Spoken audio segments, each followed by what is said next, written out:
Alors là, ce discours, c'est incroyable. Voici un Africain qui capte parfaitement la manière de faire du colon.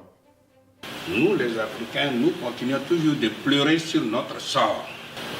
Le Locodem nous maltraite. Pour ceux qui ne connaissent pas le terme, le blanc nous maltraite.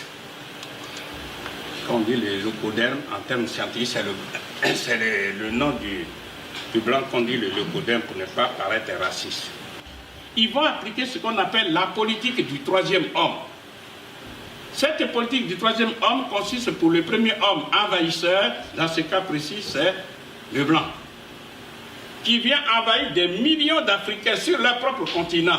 Ça, c'est le deuxième homme. Mais pour y parvenir, il faut passer par un troisième homme. C'est une petite poignée d'Africains qui se sont fait alliés, ou du moins qu'ils ont pris comme alliés objectifs et qui vont appuyer sur la gâchette. C'est-à-dire qu'ils vont faire le sale boulot, qui vont vendre les intérêts vitaux du pays à la main étrangère dont ils tiennent leur pouvoir et leur légitimité. C'est ça qui s'est produit pendant l'esclavage, c'est ça qui continue encore. Parce que pendant des siècles, eh bien, puisque nous avons été chosifiés, dans notre subconscient, on a vu chez le blanc, sans même nous rendre compte maintenant, l'homme supérieur. Et vous avez vu, mais vous n'avez pas peut-être fait attention. Un des nôtres, et j'aimerais que vous réfléchissiez à ça, un des nôtres, qui est le président du pays le plus puissant du monde, en la personne de Obama.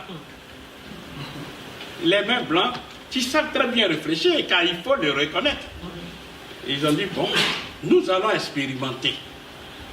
Nous le mettons là, et il est devenu président des États-Unis d'Amérique.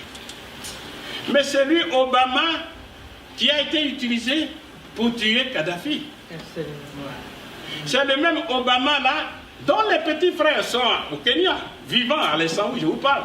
C'est le même Obama qui a été utilisé pour dégommer Gbagbo Laurent du pouvoir en Côte d'Ivoire. Regardez ce que nous faisons nous-mêmes. À la seconde où je vous parle, au moment où il y a la guerre entre l'Ukraine et tous les pays occidentaux, il y a un des nôtres, un noir, il a pondu une loi aux États-Unis d'Amérique.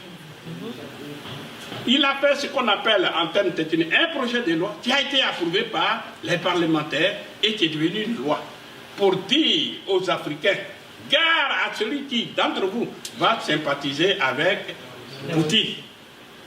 Parce que nous avons besoin des matières premières de l'Afrique.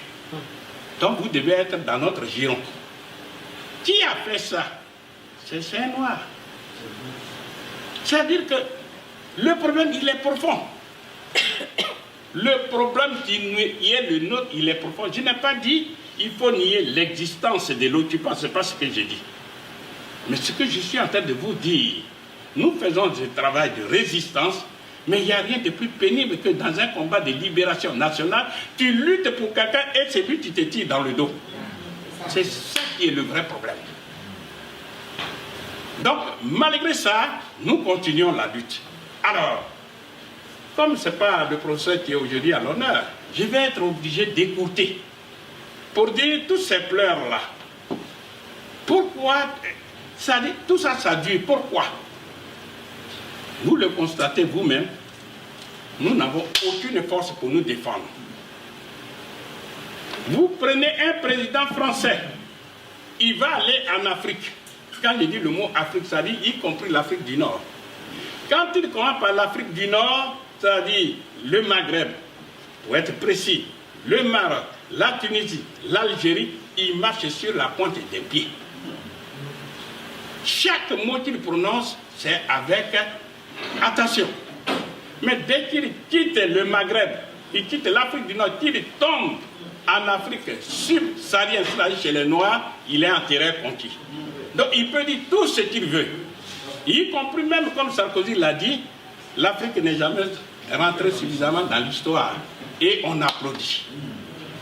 Au moment où les jeunes Sénégalais devraient même réagir, parce que c'est dans l'amphithéâtre de Cheikh Anta Diop, c'est Abdoulaye Wade, tout ce qui est intervenu pour dire non, non, non, non, non, ça, on a fait des choses à sa place, mais nous, on sait comment on est, etc., etc.